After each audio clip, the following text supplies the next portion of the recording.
नमस्कार, आराध्य चित्रकला यूट्यूब चैनल में आपका स्वागत है। यह वीडियो इकाई 11 का है जिसमें लोक कला और आदिम कला के बारे में जानकारी दी गई है। इसमें बहुत कम क्वेश्चन है, लेकिन इसका डिस्क्रिप्शन भी मैंने आपको समझाने की कोशिश की है। अगर आप इस वीडियो को देखते हैं तो लोक कला का कोई भी क्वेश्चन आपसे छूटेगा नहीं, आदिम कला का भी कोई क्वेश्चन आपसे छूटेगा नहीं। तो चलिए वीडियो को स्टार्ट करते हैं। चित्रकला का कौन सा राजपूत स्कूल दक्कन चित्रकला के प्रभाव को दर्शाता है? उत्तर है बीकानेर स्कूल। अब इन सभी चारों ऑप्शन को हम यहाँ समझेंगे। जैसे बीकानेर स्कूल, इस स्कूल की चित्रकला मुगल प्रथा पर आधारित थी। यह दक्कन चित्रकला के प्रभाव को दर्शाता है। दूसरा है अंबर और जयपुर। जयपुर और अंबर की चित्रकला में मुगलों के मजबूत प्रभाव को दिखाया गया है। इसके अलावा यह क्षेत्रीय विशेषताओं को दर्शाता है। अगला है किशनगढ़ स्कूल। किशनगढ़ स्कूल की चित्रकला मुगल और स्थानीय शैली का संयोजन थी। इस शैली का सामान्य विषय कृष्ण और राधा के बीच स्नेह का प्रतिनिधित्व है। आगे है बूंदी कोटा कलाम स्कूल। इस स्कूल की चित्रकला मुगलों के भारी प्रभाव को दर्शाती है। इसके विषय अभिजात वर्ग प्रेमियों और महिलाओं के जीवन पर आधारित थे। उपरोक्त से हम यह निष्कर्ष निकालते हैं कि Bikaner school of painting Deccan चित्रकला के प्रभाव को दर्शाता है। अगला प्रश्न, निम्नलिखित में से कौन सी पेंटिंग किसी भी परिदृश्य अग्रभूमि या पृष्ठभूमि को चित्रित नहीं करती है? उत्तर है पटना कलम। अब समझेंगे कैसे। पटना स्कूल ऑफ पेंटिंग भारतीय चित्रकला की एक शैली है जो 18वीं और 19वीं शताब्दी में बिहार भारत में मौजूद थी। पटना कलम पेंटिंग आम आदमी के दैनिक जीवन से गहराई से प्रभावित थी। उसके मुख्य विषय स्थानीय त्योहार, समारोह, बाजार के दृश्य, स्थानीय शासक और घरेलू गतिविधियां थी। प्रमुख केंद्र पटना, दानापुर और आरा थे। पटना कलम की कुछ विशेषताएं, अधिकांश पेंटिंग लघु श्रेणी की है और कागज पर बनाई गई है। बाद में हाथी दांत और चमड़े पर चित्र बनाना शुरू किया गया। इस शैली में दैनिक जीवन के चित्र बहुतायत में हैं। इन चित्रों के विषय में दैनिक मजदूर, मछली विक्रेता, टोकरी बनाने वाले, बाजार के दृश्य, स्थानीय त्योहार और लोहा स्मिथ प्रमुख है। पटनिया इक्का चित्रकला की सबसे पुरानी शैली है। शिवलाल की मुस्लिम शादी, गोपाल लाल की होली और महादेव लाल की रानी गंधकी इस शैली की प्रमुख प्रसिद्ध रचनाएं हैं।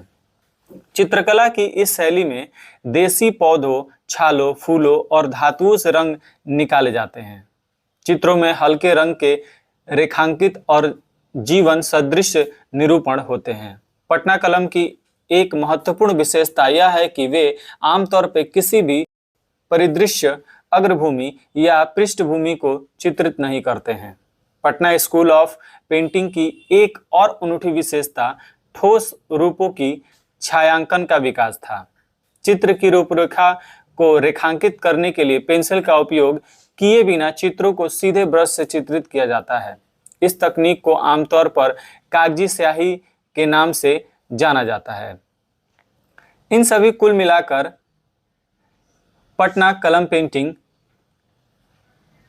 इसका आंसर होगा। अगला प्रश्न, आनंद सिंह श्याम एवं धनैया बाई कलाकारों का संबंध निम्नलिखित में से किस कला से है? तो उत्तर है गोंड चित्रकला। अब इस बात को समझेंगे। आनंद सिंह श्याम और धनैया बाई गोंड कला से जुड़े प्रसिद्ध कलाकार हैं, इसलिए विकल्प 2 सही है। गोंड कला एक पारंपरिक लोक कला शैली है जो मध्य भारत में गोंड जनजाति से उत्पन्न हुई है।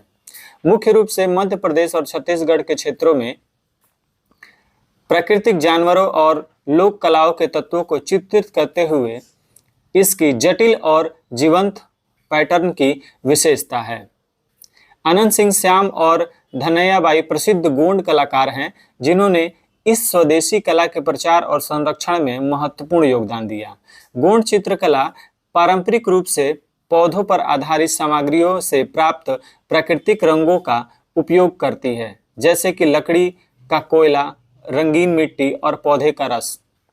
कलाकार बारीक रेखाओं से और बिंदुओं का उपयोग करके जटिल डिजाइन और पैटर्न बनाते हैं। गौण चित्रकला विषय वस्तु में अक्सर आदिवासी जीवन और पौराणिक कहानियों के उद्देश्यों के साथ पक्षी, हाथी और बाघ जैसे जानवर शामिल हैं।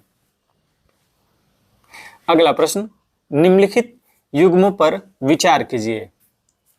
यहाँ एक बॉक्स में चित्रकला और दूसरे बॉक्स में संबंध जनजाति लिखा हुआ है। पहला पिथौरा, दूसरा मंदाना, तीसरा कुरुम्बा। तो इसमें से जो सही है वो है 3 नंबर 1 और 2, यानी कि पिथौरा और मंदाना। पिथौरा से संबंध जनजाति राठवा और भील, और मंदाना संबंध जनजाति सहरिया। इसको हम समझेंगे पिथौरा कला के बारे में। यह मध्य प्रदेश के अलीराजपुर जिले में आधार कांच के आदिवासियों द्वारा बनाया गया है और ग्रामीण जीवन की विभिन्न वास्तविकताओं का जश्न मनाते हैं।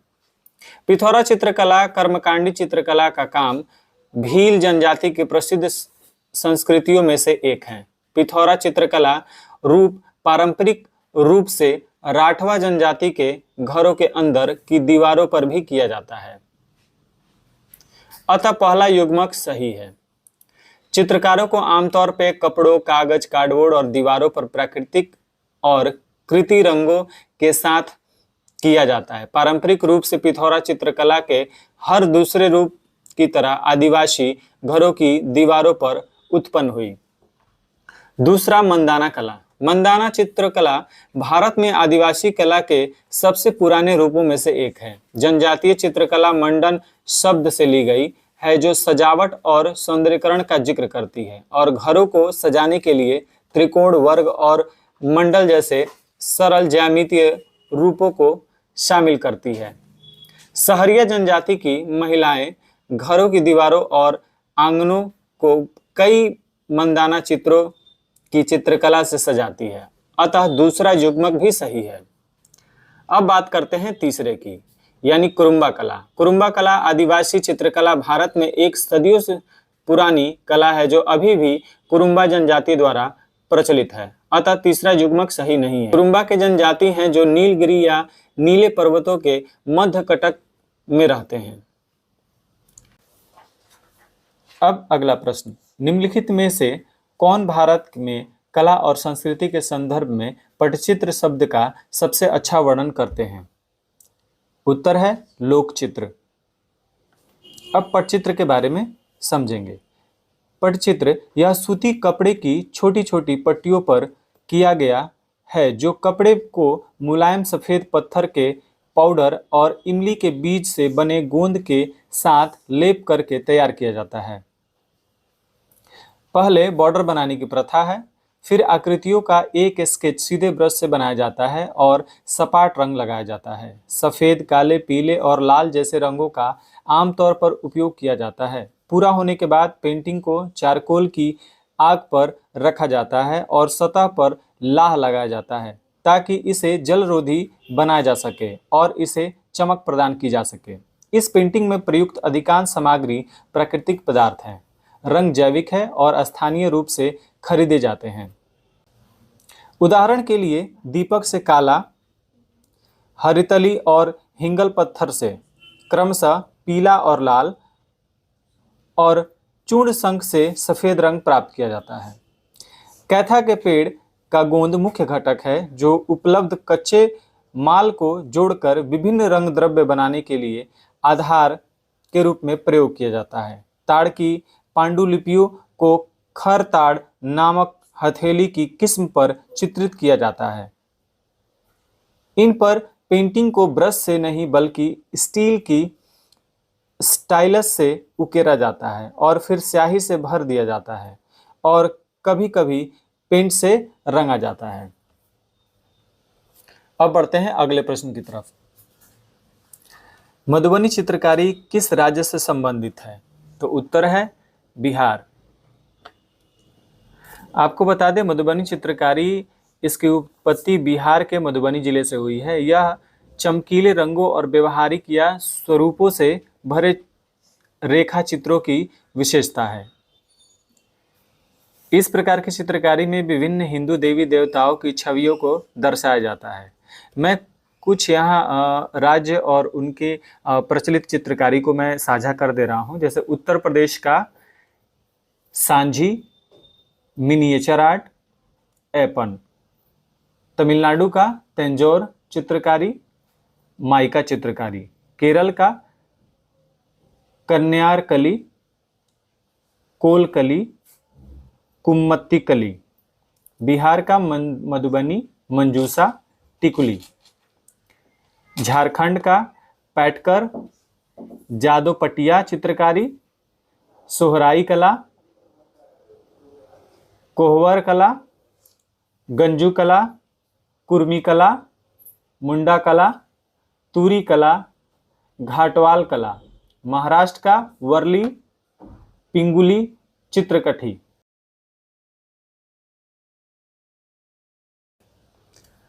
अब बढ़ते हैं अगले क्वेश्चन की तरफ। क्वेश्चन है, निम्न में से कौन सा कपड़ा चित्रकारी से जुड़ा हुआ है? उत्तर है फड़। अब यहां समझेंगे, राजस्थानी लोक कला को निम्न प्रकारों में विभाजित किया गया है, जैसे दीवार और जमीनी चित्रकला, देवरा, पथवारी, सांझी, मड़वा आदि। कपड़ा चित्रकला यानी पट, पिछवई, फड़ आदि। कागज पर चित्रकला पान, लकड़ी पर बनी चित्रकला कांवड़, मानव शरीर पर चित्रकारी मेहंदी या गोदना। तो यहाँ फड़ चित्रकला राजस्थान में प्रचलित एक लोक चित्रकला है। परंपरागत रूप से यह चित्रकला कपड़े या कैनवास के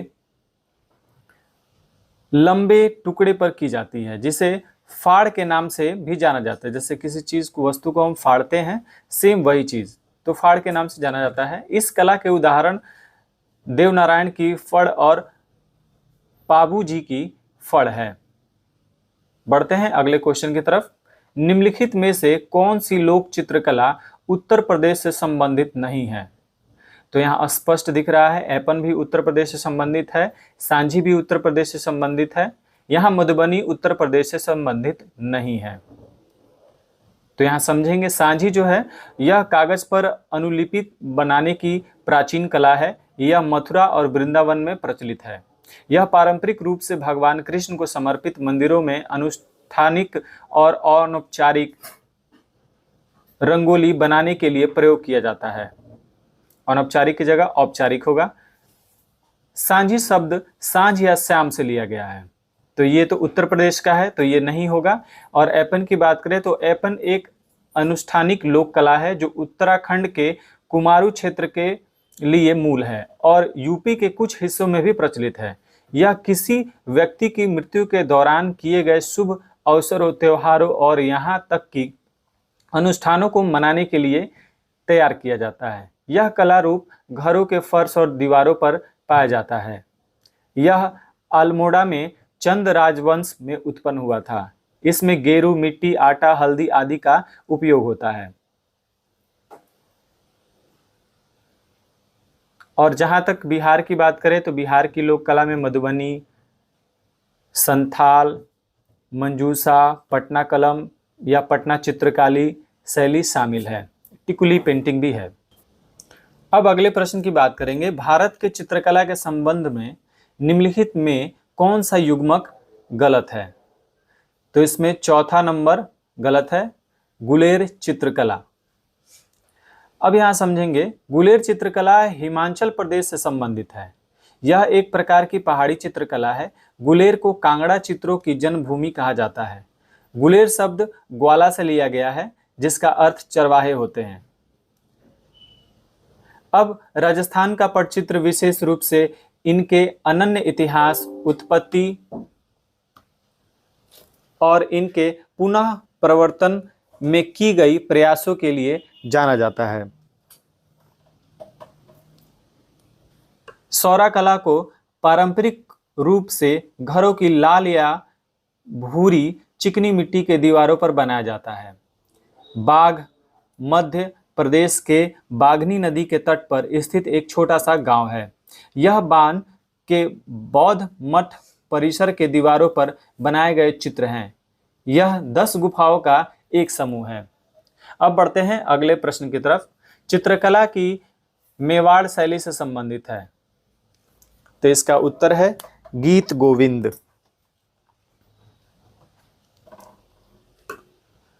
अब यहां समझेंगे मेवाड़ चित्रकला 17वीं और 18वीं शताब्दी के भारतीय लघु चित्रकला के सबसे महत्वपूर्ण पद्धतियों में से एक है। शुरुआती चरण के उत्कृष्ट चित्रकारों में से एक कलाकार साहिबदीन थे। गीत गोविंद यानी कि सॉन्ग ऑफ गोविंद 12वीं सदी के हिंदू कवि जयदेव द्वारा रचित एक रचना है। इसमें कृष्ण और वृंदावन की गोपियों के बीच के संबंध और विशेष रूप से राधा नाम की एक गोपी का वर्णन है।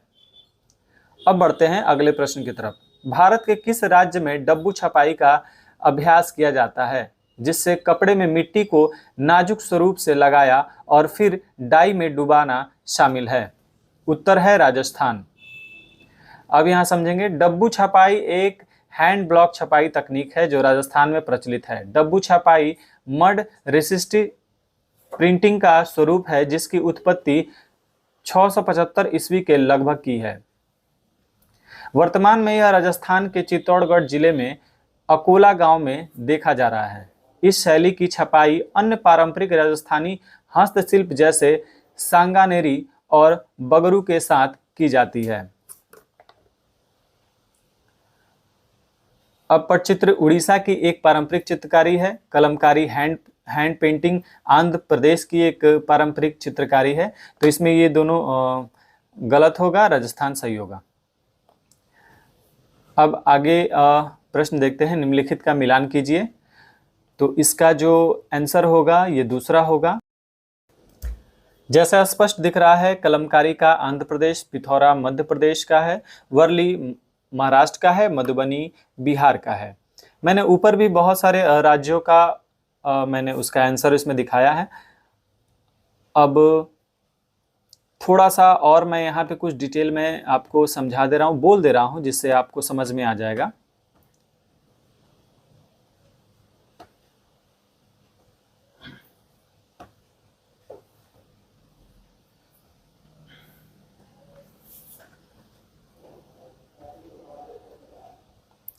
जैसे महाराष्ट्र का वर्ली पिंगुली चित्रकूटी, आंध्र प्रदेश का Lepakshi painting, Kalamkari painting, Savara painting, Manipur का खम्बाना काओ फावा, पश्चिम बंगाल का डोकरा कालीघाट पेंटिंग, बिहार का मधुबनी, मध्य प्रदेश का पिथौरा मंडाना, मिजोरम का खुम्बू, उड़ीसा का पटचित्र, कोलकाता का कालीघाट।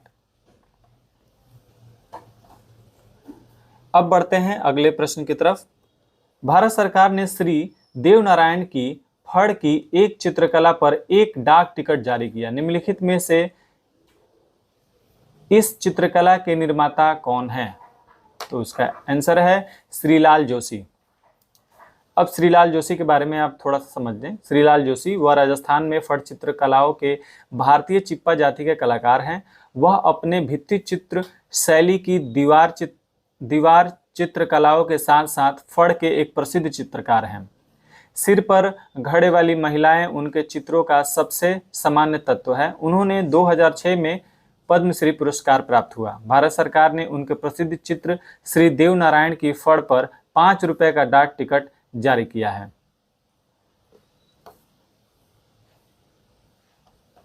बढ़ते हैं अगले प्रश्न की तरफ। चित्रकला की किस शैली में पक्षी एवं जानवरों का महत्वपूर्ण स्थान है? तो उत्तर है बूंदी शैली। अब यहां समझेंगे। बूंदी लघु चित्रों की राजस्थानी शैली का एक महत्वपूर्ण हिस्सा है। यह शैली 17वीं से 19वीं शताब्दी तक अस्तित्व में रही। चित्रकला की यह शैली शिकार, त्योहार, धनाढ्य लोगों की जीवन शैली, पशुओं, पक्षियों, प्रेमियों और भगवान कृष्ण के जीवन के सादृश्य पर केंद्रित थी। इसका मुगल शैली से गहरा नाता है। चित्रशाला, जिसे उम्मेद महल के नाम से भी जाना जाता है, गढ़ पैलेस का एक हिस्सा है। यह 18वीं शताब्दी में बनाया गया और बगीचे के आंगन के ऊपर एक ऊंचे मंच पर कमरों का एक समूह बनाया गया था। इस महल की दीवारों पर छत पूरी तरह से बूंदी शैलियों के चित्रों से आच्छादित हैं, जो अभी भी बहुत अच्छी स्थिति में हैं। बढ़ते हैं अगले प्रश्न की तरफ। निम्नलिखित पारंपरिक चित्रकलाओं में से कौन आंध्र प्रदेश राज्य से संबंधित है? उत्तर है लोपाक्षी। बढ़ते हैं अब कुछ और इम्पोर्टेंट जानकारी की तरफ। कुछ अभी के टाइम के जो आर्ट फील्ड में जो बिहार का खासकर चल रहा है उसकी भी जानकारी आपको होनी चाहिए।